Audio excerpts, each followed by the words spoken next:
Welcome, guys, to another episode of The Candy Show. I'm your host, Candy. Guys, we have another special guest in the building, Chicago native, now residing in Cali, California. Singer, songwriter, producer, man, R&B sensation, woo, and CEO of his own company called Household Name Entertainment. Guys, I want you to welcome my special guest, Mr. Saint Jaimz is in the building. What's up? What's up? Welcome. Thank you for having me, and I'm very welcome and appreciative of being able to have the opportunity to talk with you. Not a problem. My pleasure. Okay, go right on into it. You just came from a video shoot today. Tell us about that.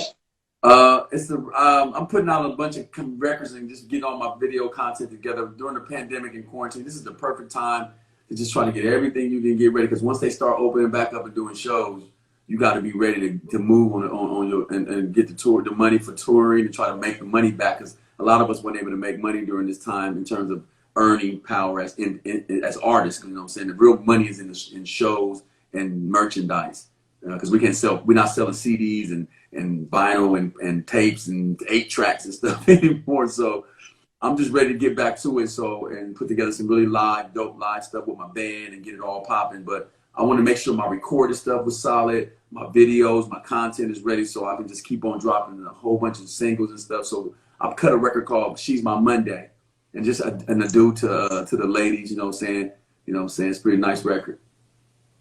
And you know what? It is. From what I heard this morning on your live, I said I gotta have that. I need to get that. Yeah, no doubt. It's coming soon. As soon as everything will be on Spotify, and I can email you. I'll email you the records directly. You don't even got to go on Spotify and stream. I got you. Whatever you need, just hit me. All right, I appreciate that. So tell us a little bit about where are you actually coming from today? Where are you located at right now? Okay, I'm in Sacramento, California. I'm actually a suburb called Elk Grove. It's like 30 minutes south of Sacramento, Midtown Sacramento.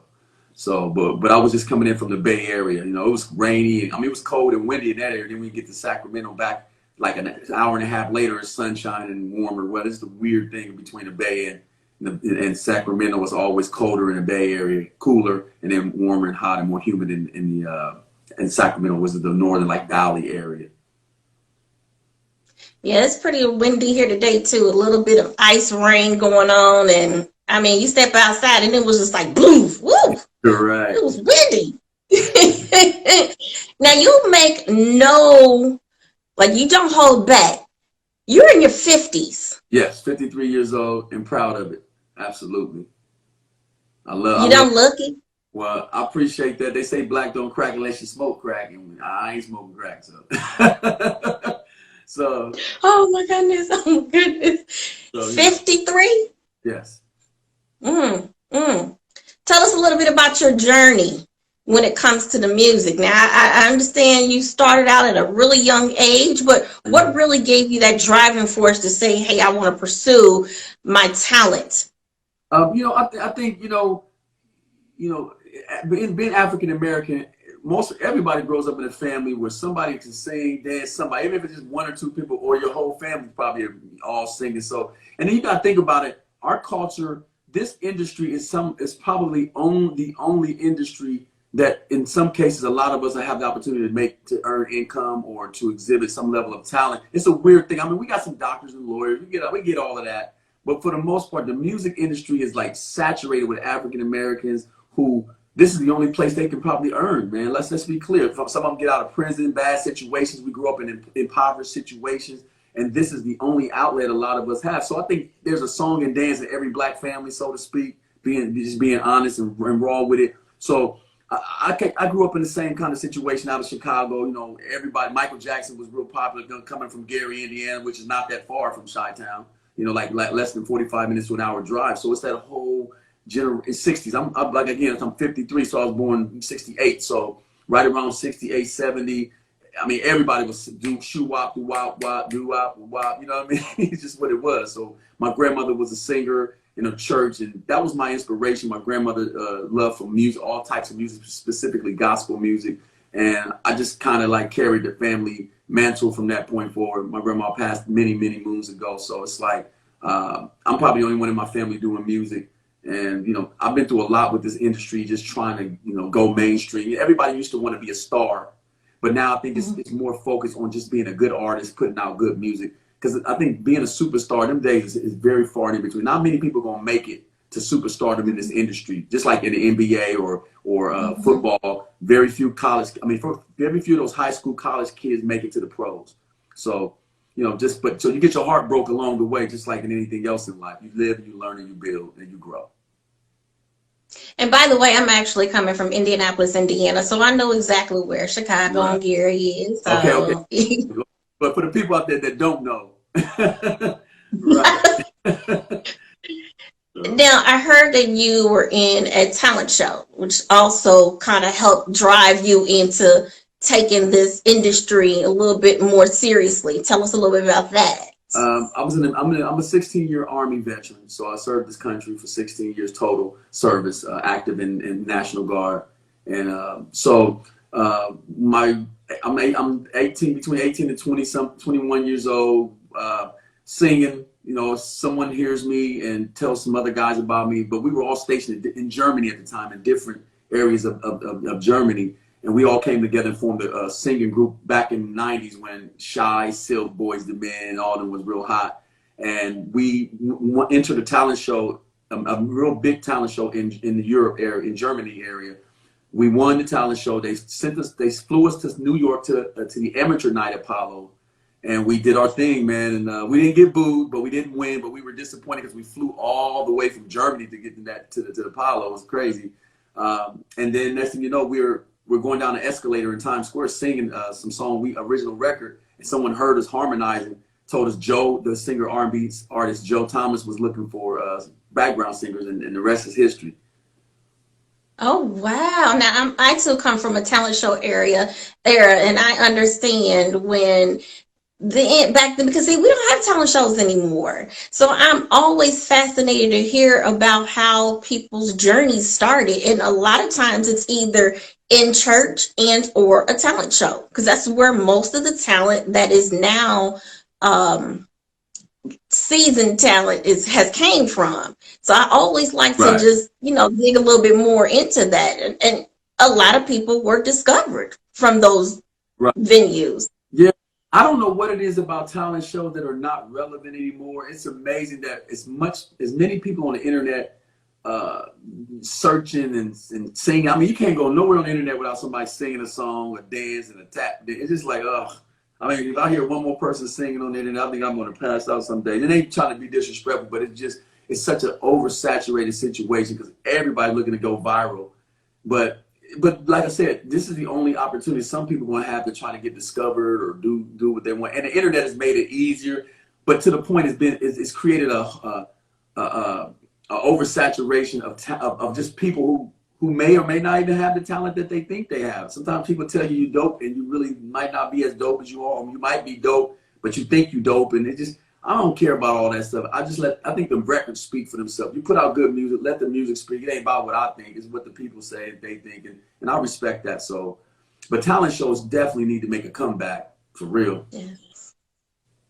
Yes, they do. Yes, they do. It's nothing like that in-person communication and an in-person feel of being on the stage and being able to showcase yourself in front of people. And even when you have your judges, there may be celebrity judges or things like that. So we definitely need that coming back. I'm pretty sure that those types of platforms are going to come back, just because everything is going on right now. It's like, okay, we got to find a way to discover the talent. So now I also heard that you're a dancer too, because I love to dance. So tell us I used to dance when I was younger, but I got to be honest with you. I in between 18 and 26, I got saved, sis. Just being honest with you. I went to church. I got to church when 18, went to the military and got the Holy Ghost, and something happened to my rhythm. For real. I mean, because in church at the time, you only do the two steps, two sides to the side and the clap. So I got stiff between 26 and 18 and 26. So I'm just getting back my vibe. But when I was younger, breakdancing, all of that stuff, I could get it on. I could cut it, man. But now, it's like I gotta find. I'm just getting my chops back on the dancing thing. So don't go telling people that. No, I'm not a dancer. I can I can move a little Well, bit. I can tell you have the moves in your videos, so. I do the best I can. I just make it. I make it work, but I ain't no Chris Brown. I'm 53, like, and my hips ain't what they used to be. Let's be clear. So, you know, I'm just real with it. So no, but I just believe that you have to sell you sell the song in your passion and the conviction in which you deliver it. And you know, art, like Kevin Hart said it, all R&B singers got to do is this. Yes. Yes. And it's hot. So, you know, I just try to do the hand thing and move my head a little bit every now and again. But listen, when you're doing that, you're taught to make sure that your audience can feel each word. Right. And then, oh my goodness, don't go up to one person. Oh, or we all know in the audience, we swear up and down that person's on stage singing to us. So that's old school. See, back in the day, the ladies, man, I used to do this, the rose, the flower thing. I still think that's a really kind gesture when you got a audience full of ladies that love what you do. You just show them love. You know what I'm saying? I used to love to get them all. Like, I wouldn't like pick the finest one out the crowd. I would pick the one that I know that most people probably wouldn't think was attractive and just show respect to her. And then all of a sudden, everybody else looking around like, oh, you know, but it wouldn't be fake. It would be genuine because, you know, that sister there, she paid her money. She loving the music. I'm going to show her love first. And I just always have been, I love to support the underdog or someone that's probably less likely to be appreciated for who they are and what they're looking like. That's just, I'm not a shallow dude. I'm not really into, I think I like a good looking woman like the next person, but I really believe in just the inner beauty and the ability for a great attitude to shine through all the makeup and the hair. It's all good, but I've seen some bad women that look great, but the attitude wasn't awesome. And then I've seen some okay, average looking women that were just beautiful because the way they talk, the way they carry themselves, and they care about people. That's what I care about in a woman. If I'm gonna go there, attitude. It's most important trait to me. Having a great attitude, positive energy, and believing in herself. Nothing's worse for a man to deal with low self-esteem. As in, if you don't believe in yourself, how can I convince you that you mean something to me if you don't even believe in yourself? That's the hardest challenge for a man, and that's why a lot of men kind of like shy away from commitments. It ain't just, oh, I want to be with a bunch of women. It's that I want to be with a secure woman that, even though she's been through some things, she has confronted her problems, her challenges, and is now ready to be in a stable relationship with me, where I don't have to go back and fix your stuff, and you ain't got to go back and fix my stuff. And at 53, I ain't doing that. It ain't happening. 3 snaps in a formation. I just had that conversation with a girlfriend. We were talking about men and what attracts men. And a lot of people don't realize it is the confidence. It's confidence. Yeah, absolutely. Because look, and you just your looks fade after a while. Go ahead, I'm sorry, go ahead. No, I was just saying your looks fade after a while. So right. Absolutely. And no man wants to work. Listen, when I was in my 20s and 30s, I worked hard.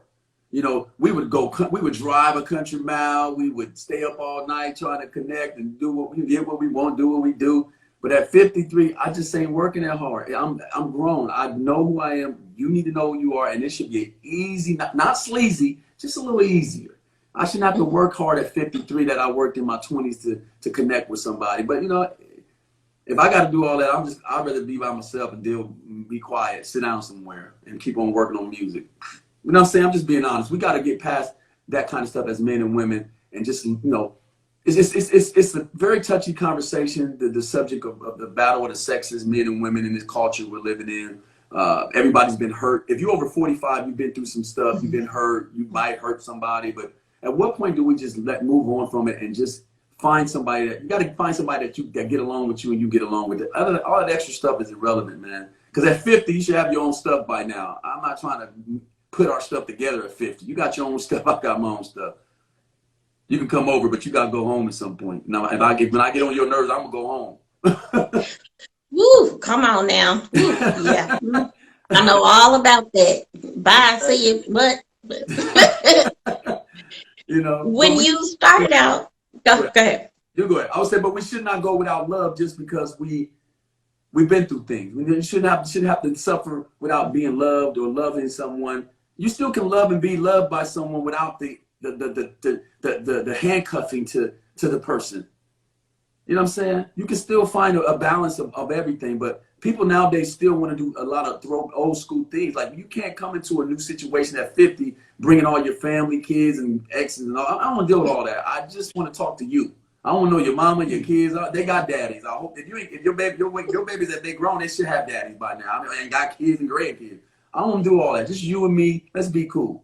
I mean, I don't know how we got on this subject, but this needs to be said. I think people got to stop trying to bundle. Like, you get a bundle when you get a cable. You get a cable internet plan. They bundle it. People bundle their relationships. I'm not coming with you, bringing all my bundle, my kids, my big baby mama stuff, drama. I'm not doing all that. And I don't want that from you, sister. So let's just chill and be cool with each other. That's important, man, after 45. Too grown for games.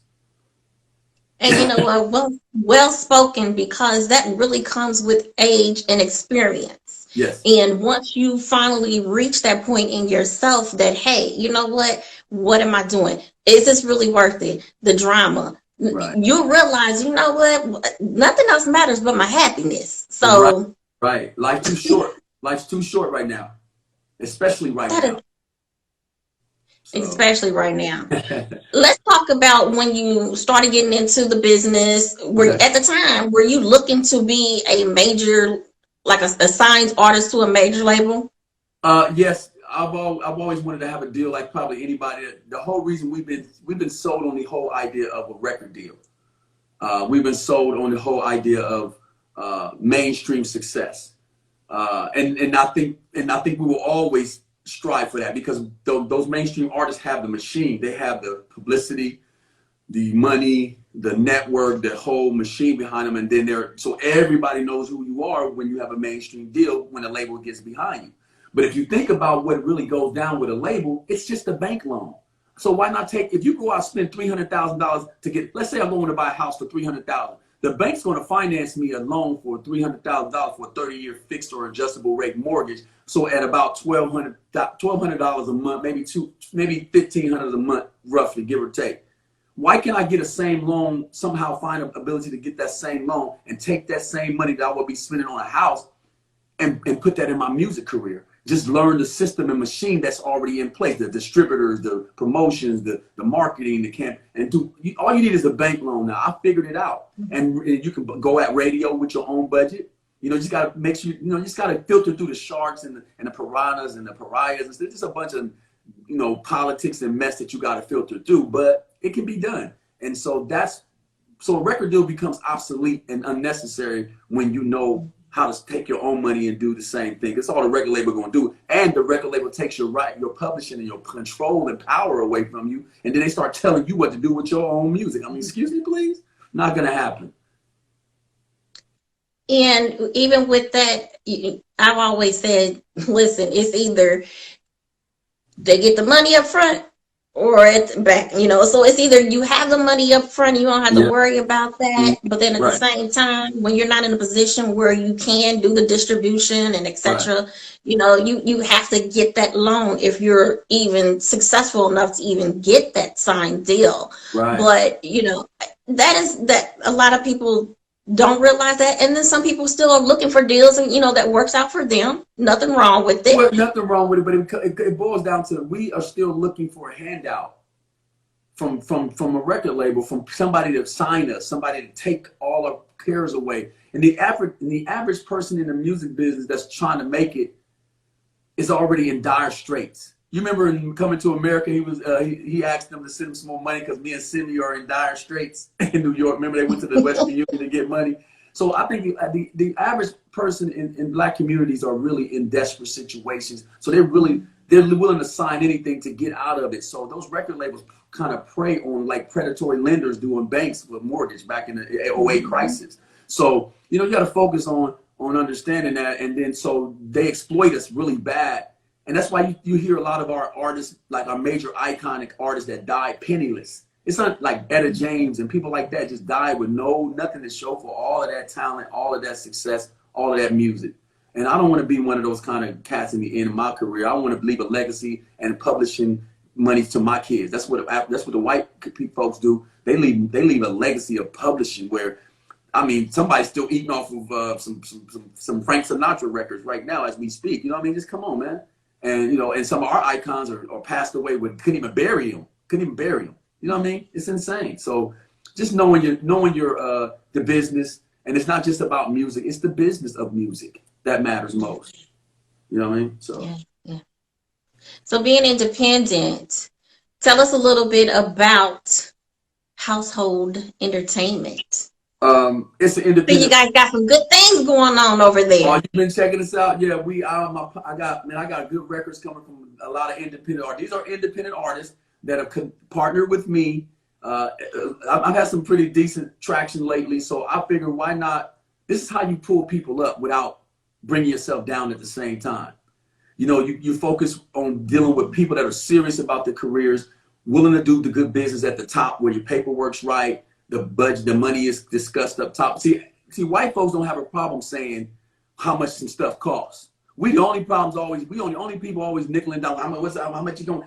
What's the budget? What's it gonna cost? What's it gonna cost? White folks be like, it's $6,000 and blah blah, and you be like, okay, they don't even flinch. We will negotiate and nickel and dime each other to the penny, and it's incredible, man. And it's very petty, and it really just bogs down the whole process of creative process and collaboration because you can't get past the budget, the money. You know this stuff costs. You know it's gonna cost you to make a dope record. So why are you acting like I owe you something because we got the same skin color? No, this ain't about our race. This is about business. So you know it's just hard to get through it. But I'm dealing with some people that are serious, and I'm putting together a real coalition, a team. I got something I'm building. It's called IM, Independent Artist Movement. I mean. And it's basically bringing independent artists together and put them in a position to have a budget to finance their projects, especially if they're really talented. Everybody ain't gonna get through, but for the most part, if your stuff is hot, there's no reason why you should be struggling out here with a great record. It don't make sense. So keep on grinding. That's the 90s era, and the 90s music.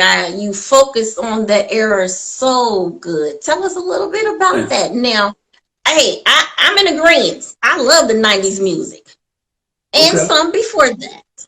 Right.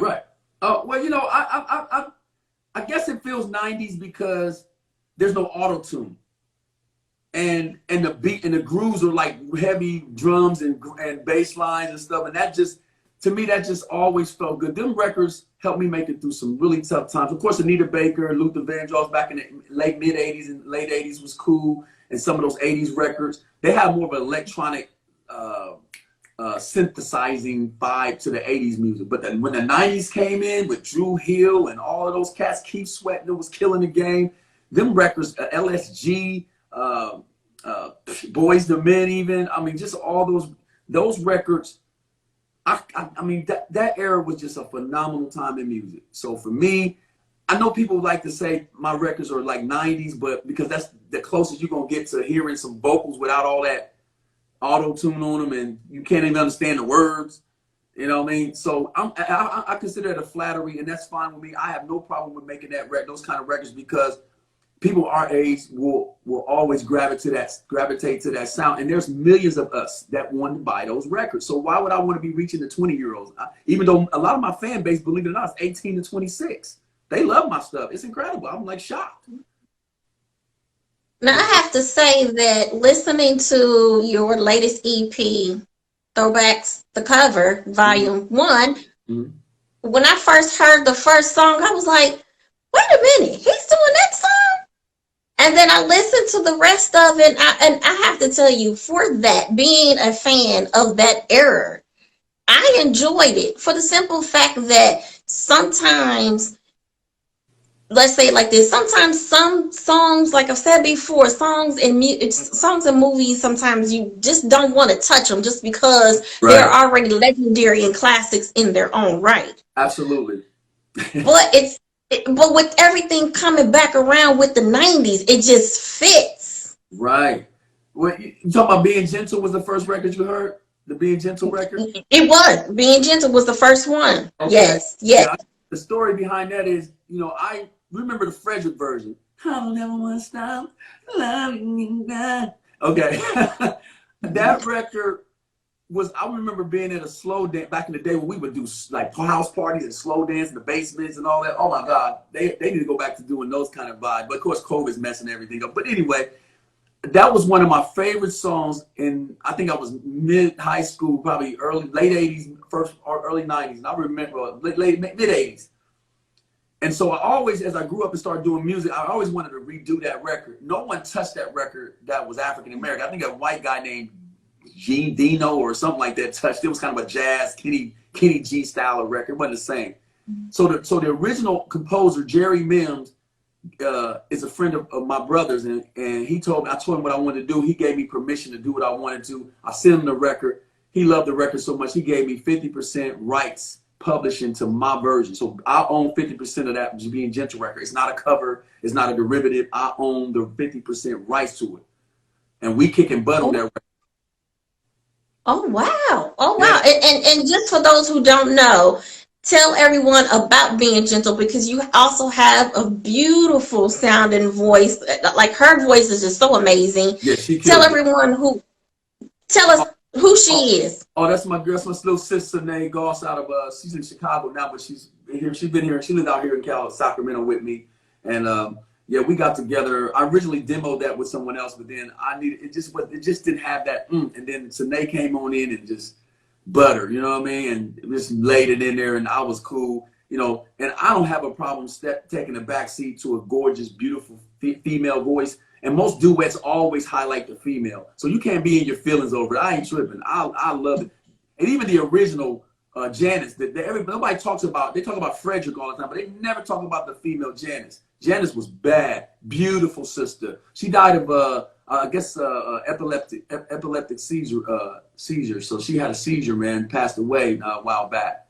And nobody talks about her legacy. I'm actually in the process of putting together a documentary style story behind that whole story. Her, Frederick, Jerry's the writer, and then of course me reinventing the record and how well it's doing and will continue to do. So yeah, I got my hands in a lot of things right now, and that's the nature of what I'm about. The music is only one facet of who I am and what I do. I got my hands in a lot of things, you know. So I'm going to continue to just try to help people and put out positive energy and great vibes and live my life the best that I can. I'm trying to live my best life, man. I'm too old for the nonsense. I already know. I'm right there too. How did you even come about even wanting to remake or redo those songs? Because I mean, you have a great lineup here on Volume 1. It's a variety of songs. Wait till Volume 2. Woo, you ain't ready for Volume 2. Volume 2 gonna be even crazier. But Volume 1, I went. This is how I do it. I go to YouTube and I go to Google and I start researching the song titles and I try to see who's covered it since it was first done by the original artist. Like, I would never go back and do Sailing, Christopher Cross, after Avant killed it. You know what I'm saying? I'm not touching Sailing because after Avant did. I mean, you can't get no better than Avant. I love Avant. I'm a fan. So that's how I feel about my R&B male artists, Tank, all them cats. I show them love. I believe in. I don't hate on none of those cats. And you know, I'm just me, and that's it. But I go and vet the record and make sure, and I try to see who's touched it. And if nobody's touched it, then I could dust it off and try to create my own version of it. But pay homage to the artist that paved the way, that made the record. Because let's be honest with it. If you do a decent enough job on a cover record, it's going to feel good because it's a hit already. It don't need you. So these records didn't need me to make them hot. They were already hot. They just need me to do them justice. And I tried my best to do them justice. That's it. That's what a cover is. The cover is meant for you to do it justice. And you know what? And you know what I have expressed to some of the singers. Well, first off, a lot of people are not coming out with their own material. And then what you have to do is do what? You have to sing cover songs in order for the audience to understand who you are and get familiar with some tunes. Exactly. So I appreciate the fact that what you've done, in my opinion, is that you took classic, well-recognized songs and you put your own spin to it and you made it your own version with modern, updated tempo, more so the production. I mean, I'm telling you what, on the list here, there is couple of songs, I was like, well, shoot, you sound better than the older version. I'm gonna let you say that, but I appreciate that, sister, for real. But yes, ma'am. It's just I got a great team around me, so I can't take all the credit for the records coming out as polished as they are. I got one of the best engineers in the industry. He's mixed and recorded some of the biggest names in the game very humbly, very quietly.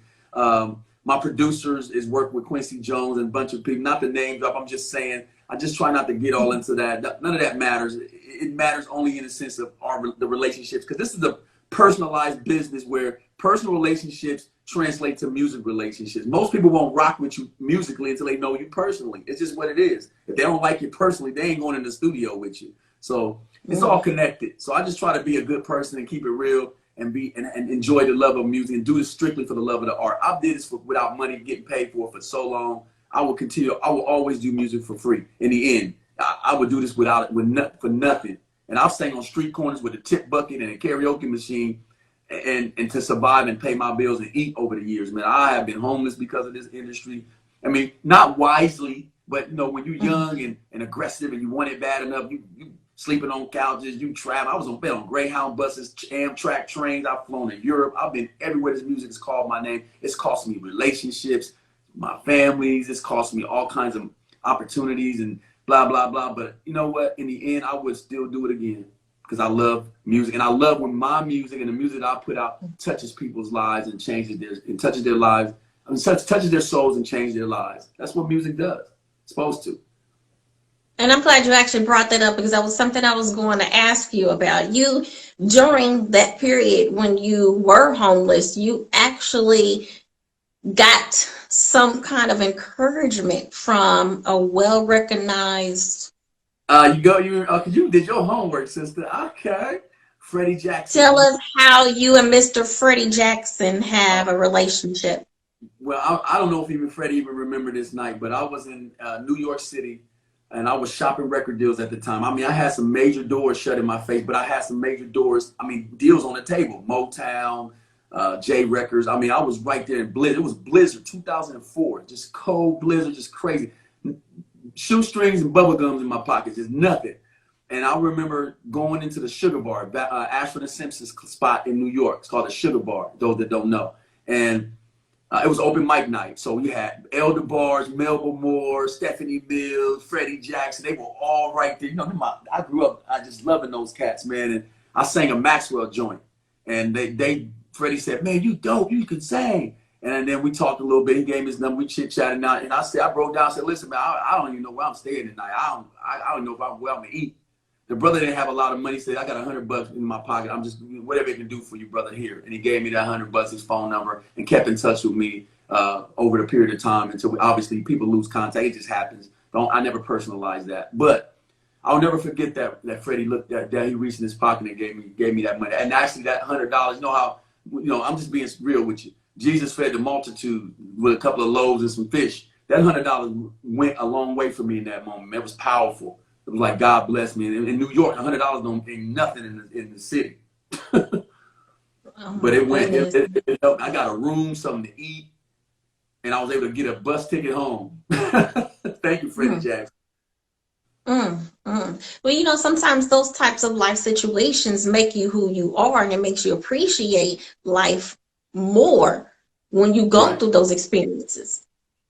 Yes. So always, and that's why I pay it forward, and I always try to help people now, because this ego thing in the music industry, this is a narcissistic business. I, me, mine, and I. You know what I'm saying? Mine. I hate that part of it, and even though I have to kind of like fall into some level of a template to it, you'll hear me say me, St. Jane. I'll talk in the third person sometimes to promote. I really don't like that part of it. It's better when someone else promotes you. That's why you have a manager, because a manager speaks on your behalf. But right now, I have to wear the CEO hat, the manager hat, the executive hat. It's crazy, but I prefer to just be under the radar, and believe it or not, I'd rather just be behind the scenes of making records than to be the singer.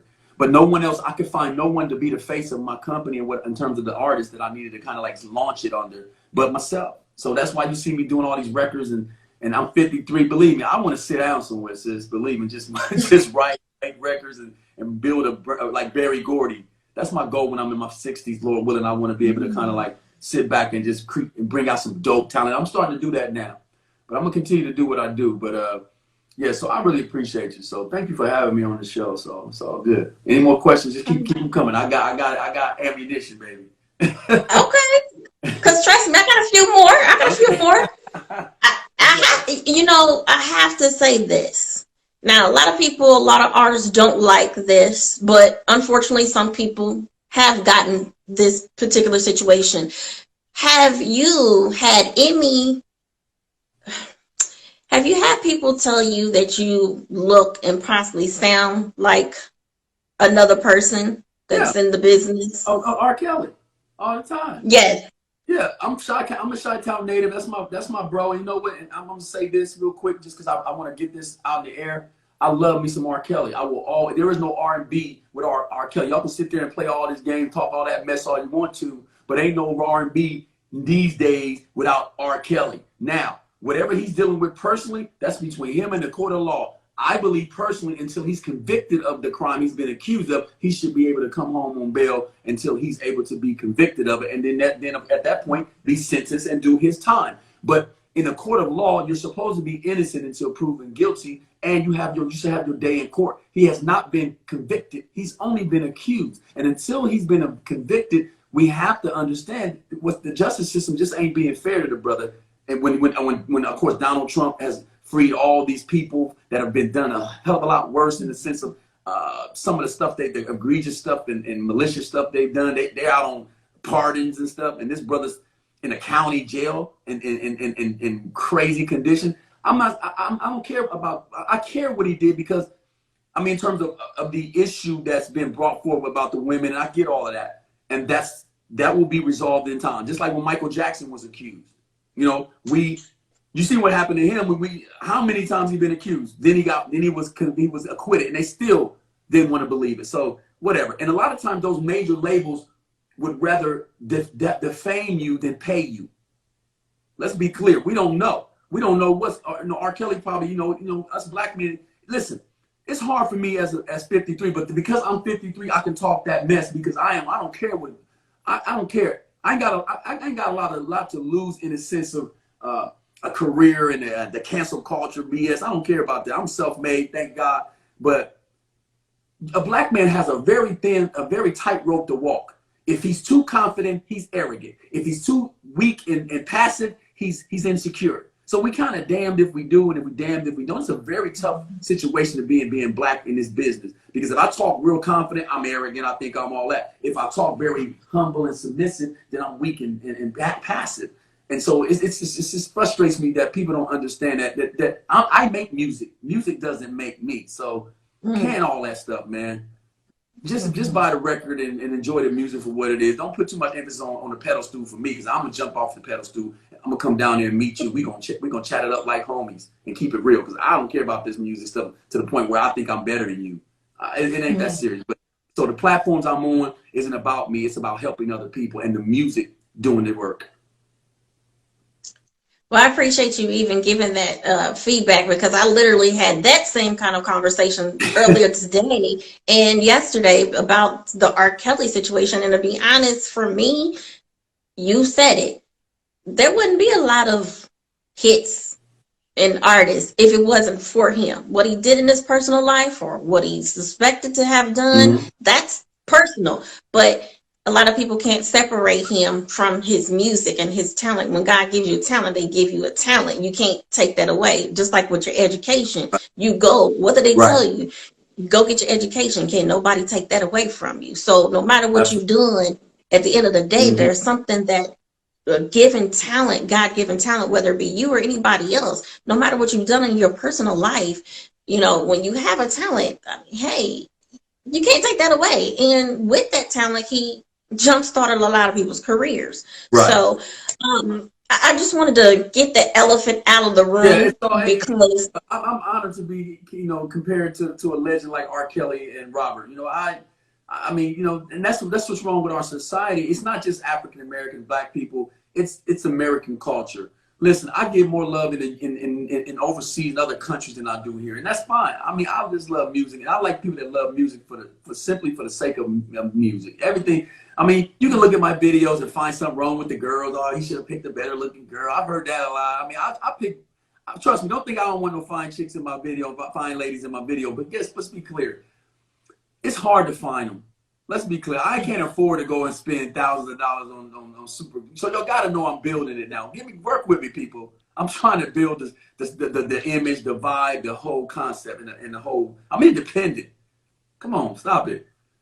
Well, but even being independent, you know, we could have this conversation all day long, but I'm just going to say this. Even with being independent, at the end of the day, you know, sometimes what society thinks or should have been in the past, or it doesn't necessarily mean that that's always true. It should always be for everybody's situation. I agree with you. I just want to make sure I just focus on what I can control. And, you know, everything ain't going to be perfect, man. Even artists that got major money still don't get it right with some of their stuff. You know, you're like, And to me, it's like Baskin Robbins. I love ice cream, don't get it twisted. But I'm not gonna eat 31 flavors when I go to Baskin Robbins. I'm gonna pick 1 or 2 at the most, and then I might not pick the same flavor each time I go. So everything I do, you might not like everything I put out. And that's fine. Just eat, just pick what you like. But don't tell me not to like ice cream or make ice cream, because that's what I'm gonna do. That's it. We just gotta understand that we're so. And then you got to think about it. We pick up a device and we spend our whole time staring at a screen looking for stuff wrong. Oh, her nose too big. Look at her hair, her wig. I see her little hairline. They looking for the little, you know, when the women wear the little wigs and stuff, and the hairline is too far back. You can see her little roots and stuff. You're like, oh shit. You're like, oh snap. Because society has put people who are in front of the camera to be perfect, and they're not. It's funny. Which is why I always continue to say with the Candy Show, raw, real, uncut, unscripted. If I screw up, I screw up. Go what? I'm not perfect. Looking good, but you looking good though. You doing it. You look all right. Thank you. I appreciate it. Let's talk about the energy. It seems like every week you putting out a new song or dropping a little snippet. And was on one of your lives. You had this talking about the D. Talk about that. You ain't ready for that video. It's done. It drops on the 26th. Yes, sir. Ooh, that record right there. It's a 3-part series. You know, how Kels did it in the closet. So I'm just kind of like taking some old school tactics and trying to reinvent them in a virtual digital streaming world. So this D is a conceptual record that I broke up in 3 parts. So it's a 4-minute record broke up in 3 parts. So it's 3 parts to it and 3 videos. And so the first one is me and the girl getting to the place where we're intimate, and then the screen drops. The second part is we go backwards. So we tell the story in reverse. How we the sex part, then we go where we met, and then when we argue, when we fall out and we move, you know, and so it all connects. Then we put it back in the reverse order when we play the whole thing. So it's gonna be really. I'm just trying different things as an independent artist to see what can work. You know what I'm saying? You just gotta be creative and try to do. It's a trilogy, so just want to do different things. And so, but this D, you fill in the blank. Dictionary, Diet Coke, donuts, diaphragm. I mean, I don't know what you want to be. I like the donuts one. You know what I'm saying? Now, are all of your songs covers, remakes, remixes, or do you have? Because this D can't be. No, this D is an original record. I got a lot, sis. I got about 100 or more original records that will blow you away. This is really great content. So the cover songs were just something I came up with during COVID after March. Because literally, you got to remember, I've only been doing this to this level of what's going on. It's for 7 months. Literally 7 months. I'm one #1 indie soul record. Sanae's on here, by the way. My little sis, she's on here. What's up, Sanae? I see you.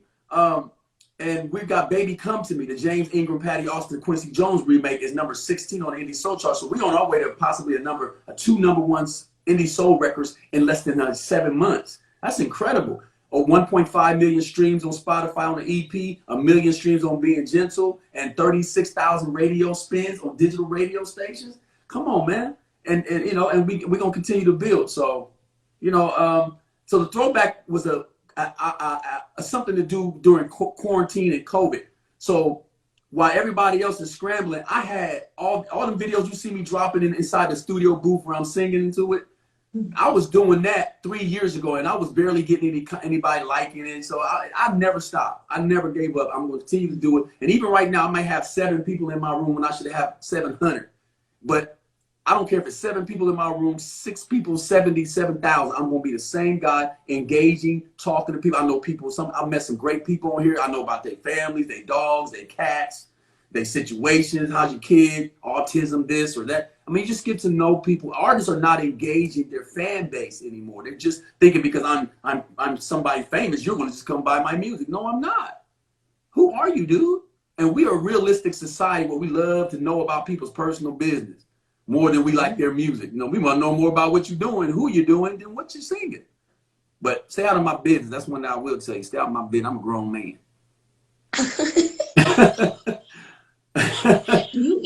You are so right, because I've seen artists, because they're so used to having other people do things for them because of everything that's set up for them, if they're a label, whatever the case may be, or they have a team. I've seen a lot of artists struggling during the pandemic, not knowing even how to get on live, you know. So it's important for an artist, and right now it's important to figure out, okay, think like an independent, because clearly thing just got wiped into a halt. So it's like, now how do I actually move forward to continue my level? You have to learn everything. Yeah. Well, I'm gonna tell you what they're doing now. Those major artists that don't know what to do are now coming to guys like me in my inbox and DMing me, asking me for money to promote me. Mm-hmm. But you got R&B money. I mean, I don't know. I'm not saying no names, but you know, you got R&B, you got money. You know, what you asking me for $500 for? Really, bro? You walk around with a diamond crusted necklace, blinging, and you asking me for $500 when you should be putting me on because because you can. Or can't. Maybe you can't. But, you know, and I'm not just trying to be negative. I'm trying to be honest with you. These cats are exploiting other artists. And it's the same thing that corporate America is doing to the independent artists. We're chasing our tail here, man. They tell us, go to Spotify. You have to have this many followers. You got to do this. And then you go through all these rat traps to get your stuff set up. And it's just as soon as you think you got everything established, they change the dynamic again. Remember, it used to be MySpace, Facebook friends. Now then it was Instagram. Now it's TikTok. I mean, every time you think you get it under the whole everything. I got everything lined up. I got all that. Now you got to go to this platform, and if you don't got this, then we're not signing. That's why you don't need a record deal. You need a bank loan. You are so right. Had that same kind of conversation. Once you start getting used to what the requirements are, every few months, if not at top of the year, they change the requirements, and they make it harder for you as an artist to really monetize off of your hard work. The streams. Look how many streams do you really have to get to even make $1? It's ridiculous. You know? Listen, Spotify is a $66 billion company. Their share value, market share per share, is like almost $450 to $500 a share. Come on, man. They're making billions of dollars off of and giving us 28 cents on a stream. Not even $1. Not even back when people used to download records, we would at least get 70-30 split. You can get a 70-30 split with iTunes. At least I could walk. If I had 1.5 million downloads, come on, at 70 cents a download, you know how much money I would be able to do so much with the artists I got, my label. 70 cents at 1.5 million downloads at 70 cents a download, I will be paid. But now they're giving us 28 cents on a stream. That ain't nothing. So in order to get $4,000 is what you make off of 1 million streams. 1 million streams gets you $4,000. And it costs you at least $5,000 to $8,000 to put your songs on playlists. You can't get people not going to your site. Now, I get a lot of streams organically, but most of the time I have to pay for playlists. It's a big pyramid scheme like Amway. I'm just putting it out there, man. We got to be real with these people. They got to know that this stuff ain't easy. So naturally, and we're feeding off each other like crabs in a barrel, because the top level industry cats are not. They don't care about the music that black people do. I'm here to tell you. They don't invest in urban music. They don't invest in R&B. They invest in hip hop. That's why the baby winning Grammys. I mean, for real, come on, man, sit down. I'm just keeping it 100. I got no love for all that crap, man. Sit down. You ain't talking about nothing. You ain't helping people. I mean, whatever. I'm happy for your success, brother, because you're a young black man. But look at the type of stuff. Is that the cat with the diamond? Or who is that little woozy? Who's got the diamond on his head? $20 million.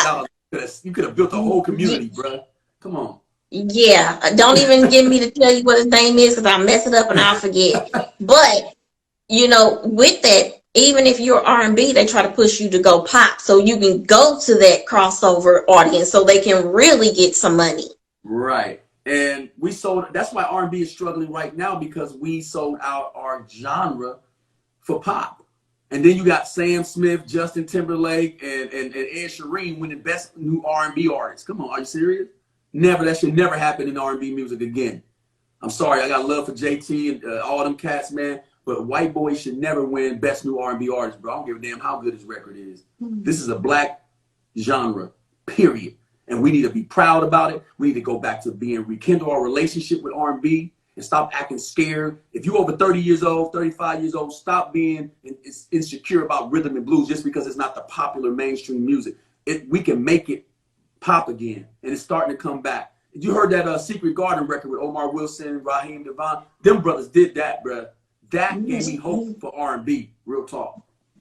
Yes, I said that I when I had my reunion with my former co-host for the Candy Production Show back in December. That's actually part of what I'm put out next week. But we reviewed that record. They had never heard it, and I was like, oh, well, the teaser was getting me. But then I was thinking, and then I heard the whole thing. I was like, oh my, I ain't never heard of Omar. So sorry, but they killed it. That video was the bomb. The song was hot. They killed that record, bruh. They killed that record. But okay. Tell us a little bit more about the plans for the EP. Now, you're releasing these songs back to back and you're making videos. You're doing volume 2. Yeah. What else you have going on? I'm putting out my Pops. He's 77 years old. And Pops is killing it. Like you got to remember, the 60 and up crowd is not. There's no one outside of Charlie Wilson, Smokey Robinson, perhaps, and some few other older cats. No other artists are making records like that right now. Lenny Williams, you ain't hearing about a lot of them cats no more. But that age group isn't being satisfied musically, and they're living longer. Those cats 60 and up are going to probably live to 80ish or more. So they're going back to listen to them same old records. They always gonna feel good, but let's be clear. Why not make some records that sound like those records, but new? And that's what I did. I put together a 6-song EP for my Pops. He's 77, and he is killing the game. We just finished a Simple Man video. Wait till you see this video and hear that record. Oh my God, it's called Simple Man, and it's beautiful. Pop's about to do the thing. I'm excited for him. He's excited, and I just love the fact that, and during COVID, a lot of seniors didn't make it past this pandemic. You know, in their 60s and 70s, a lot of them cast, a lot of those 530,000 people, over 500,000 people passed to this stuff, man. Let's not act like this stuff ain't happened, because it may not touch close to you, but like some of my closest, my producer that produced a lot of my music, his mama passed recently. Rest in peace, Ivan Johnson Sr., his mom, of COVID. So it's real. I've had some people that I worked with before pass. It's really not, it's not a joke. So I wanted to make sure Pops had a legacy before his time, whether it was via COVID or any natural causes or accidental causes, that he had a legacy of music that he could leave his grandkids and feel satisfied. Because he had a hit record in the 70s called Freaky People, a part of the Crowd Please, that funk, Ohio funk kind of revolution back in the late 70s. And he wrote the song that went number 88 on the top 100 Billboard in the 79, and a white guy owned the publishing. And his name is clearly on the album liner notes, but he didn't even own no beat. He got nothing and been struggling ever since. So now I want to make sure he has a legacy when he leaves, have his music to his granddaughter and grandkids, man. And so that's a beautiful thing to see him. And he's so spry and dope and swagged out at 77. We kick it. We like best friends. So that's what's up. You guys definitely look alike. Yeah, he's a good dude. He said he's single, but COVID won't let him mingle. Well, shoot, I already know all about that. I know all about that. Right. Now you've got some other things going on. Tell everybody, is it stuck on you? Stuck? What's that one? Well, suck it up. Stuck it up. That's Lionel Richie. Stuck on you. It's called Suck It Up. So this is again, I have this thing called St. Jaimz Presents. And so what it is with the traction that's going on with Being Gentle, Baby Come to Me, and the EP, I want to pull people up with me, but at the same time, I want to showcase that I produce other artists and produce records.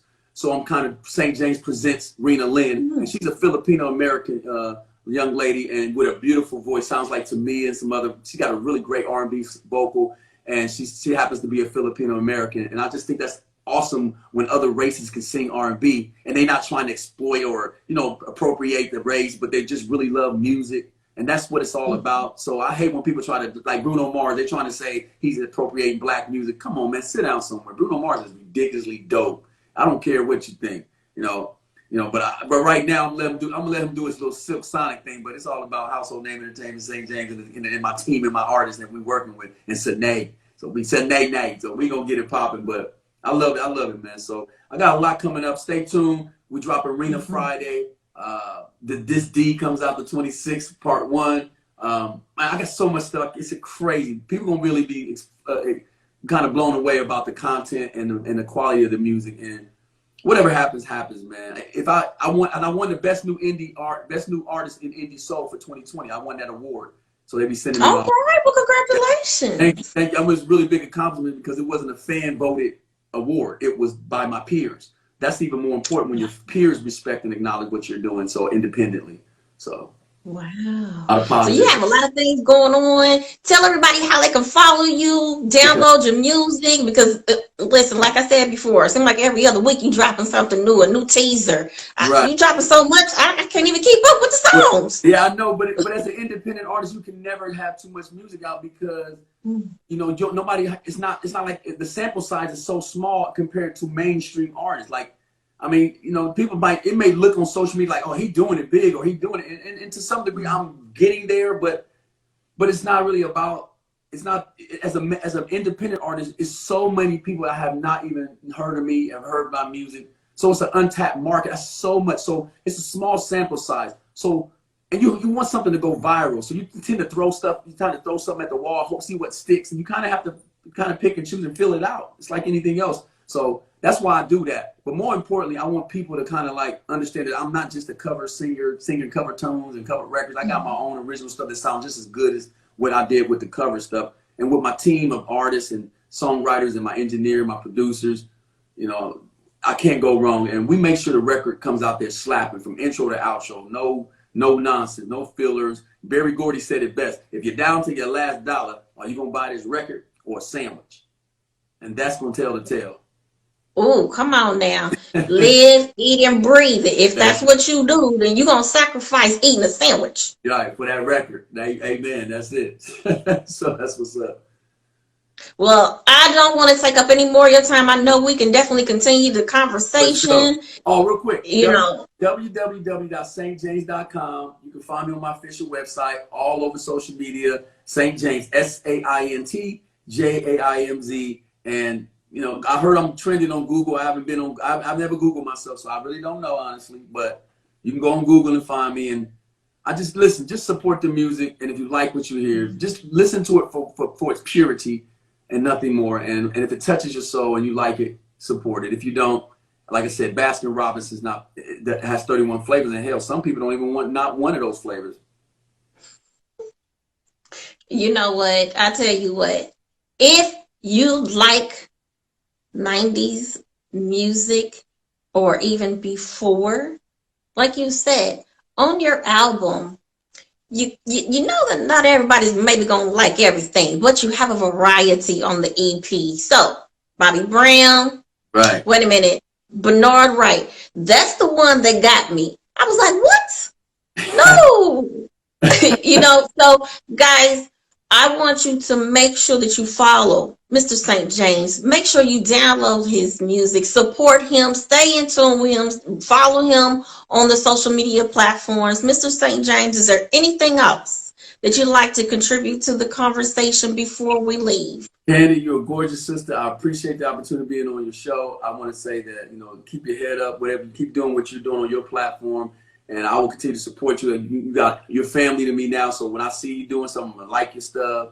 I'm going to share your stuff with people. And I think it's really about that and being selfless and not selfish. And everybody got to forgive whatever you're going through in personal relationships. With this COVID thing, we should not still be doing the same thing, having the same attitude, the same drama that we had back in March today, a year later. It's incredible because people are not living and making it. And we need to be grateful for every breath we take from this point forward. And I just want to live my best life and do the right thing. So God bless y'all, man. And thank you for having me on the show once again. And I would love to come back anytime you want me to. And whatever you need, you let me know, okay? I got you. I appreciate that. I appreciate that. And just so you know that the Candy Show has been a platform to showcase local talent. And that's how it got started, just because of me being in those platforms that we didn't have anymore here in Indianapolis. And I know that we have great talent here. I always say Indianapolis have untapped talent. And this is what the Candy Show is about. And it's not just for indie artists, right? Also for national recording. Listen, if you're a great artist, if you're passionate about your craft, your gift, come on to the Candy Show. Right. Let's definitely make sure we get you out there. So, Mr. St. Jaimz, I appreciate your time today. Thank you. Thank you. You stay safe. You too as well. I will definitely do that, guys. Thank you so much for tuning in to another episode of the Candy Show. Thanks everybody for chiming in. I saw some comments. Appreciate everybody on here. Remind of Ronaldo. I got some of my What's up, Keith? Yes. Pops, what's up? And Juanita, everybody. Thank you all by D. Appreciate y'all, man. Gladys, Lisa, they all on here. My people, they showed up for me. I appreciate you. Yes, I appreciate you all. Thank you so much. Tune in next time, guys. Bye-bye. Bye, Candy. Peace. But most of all, I said most of all, I want to thank you, my audience. Come on back. I said come on back. Come on back. Kick it. It's Candy.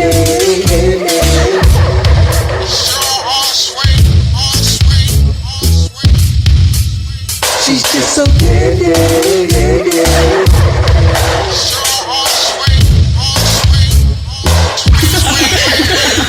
It's candy.